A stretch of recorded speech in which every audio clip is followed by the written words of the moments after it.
Every handheld console needs a really great puzzle game. The Game Boy had Tetris, the Game Gear had Columns, the DS had Brain Training. And in the case of the Bandai WonderSwan, it had Gunpei. Yes, this is an addictive puzzler where you have to create lines to eliminate pieces before they cause a game over in a weird reverse gravity Tetris kind of way. Sounds confusing, right? Well, we're about to get into it as we celebrate Gunpei.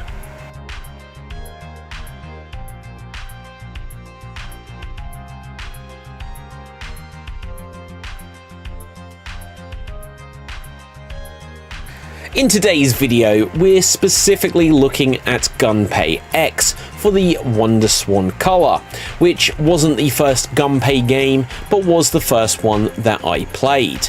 The WonderSwan unfortunately only saw a release in Japan. I'm sure there are some people watching this video who may not even know that the WonderSwan ever even existed. Made by Bandai, yes, Bandai as in Bandai Namco, those guys, also the people that made the Tamagotchi. They made a handheld video game system in the late 90s and they didn't release it worldwide. What a crying shame that was. But the story of the system and its great library of games is something perhaps we'll get more into another day. But what I can say about the WonderSwan for now is that it has become something of a favourite for collectors beyond its home nation. Most gaming fans will know the story by now, but the name Gunpei is named after Gunpei Yokoi, who was the man behind not only the WonderSwan, but also the Game Boy and the Nintendo Virtual Boy. The sad story was that after coming out with so many great inventions for Nintendo that he worked on and developed, including the Game Boy, the cross-shaped D-pad that we originally got on the Game & Watch Donkey Kong game, but is now basically on every single console and controller ever released since. He then worked on the Virtual Boy and it was something of a flop. And after that he left Nintendo and then was working on the WonderSwan. Now this guy also worked on the Metroid and Kid Icarus series, and like I mentioned, he went to work for Bandai and was involved in creating the Tamagotchi.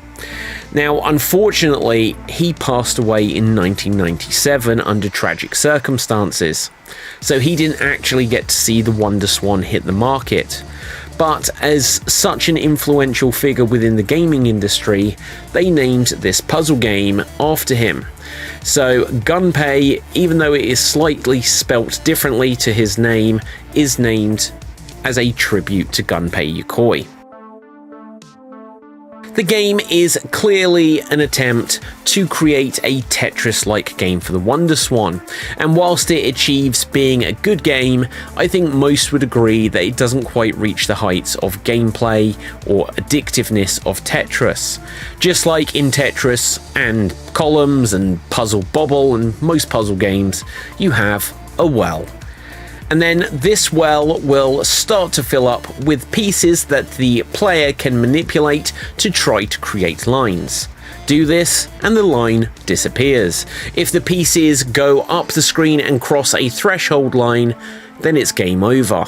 Now, based on this description alone, it sounds identical to Tetris, but actually it's a very different game. Like on Tetris, there are various pieces you can manipulate to create the lines, but unlike Tetris having squared shapes like rectangles, figure L's and figure T's, and squares, this game gives you diagonal and zigzagging lines, which you have to arrange to create a complete line that goes from one side of the well to the other. If you get a line going across the screen, you can quickly try to attach other random lines to it and get extra points. You'll also want to use these precious seconds before the completed line disappears to move down any pieces that may be in danger of hitting the top of the screen, as they will continuously get bumped up when new pieces appear. Sometimes you have very little on the screen and then are just playing a game of moving the pieces continuously lower until an opportunity to connect them appears. This means there can often be parts of the game where you can't create a line and are just doing maintenance, just waiting for like a gap in the line to get something to appear, so then you can start to rearrange the pieces that are shifting up to create a line. As well as endless mode, there are also other modes, including one where you go through the game in stages. Now, when you do this, each stage gets increasingly harder because when you start it, there will be more on screen when you begin the level. I'll be honest, I'm not sure how many stages there are in this mode, but it reaches a point where I'm absolutely beaten by it. In this sense, it makes this second mode a little bit like endless mode, but split up into sections, which isn't necessarily a bad thing, but it isn't kind of like on Puzzle Bobble, where each one feels like a different set out puzzle. Now, after this, there are puzzles and challenges in another mode where you have to work out the exact positioning of all of the pieces on the grid so that you can create a line to make them all vanish at once. It can be very easy in this mode to accidentally finish a line but have something remaining, which means that you have to start the whole level again. It makes it feel like a very different type of game, as there isn't a time limit on this and there isn't the sense of the lines getting bumped up the well. This mode is okay, but truthfully, this and along with the one with stages, they're not quite my cup of tea when it comes to Gunpei. I'm a traditional marathon, endless mode kind of guy when it comes to this game, and that's okay.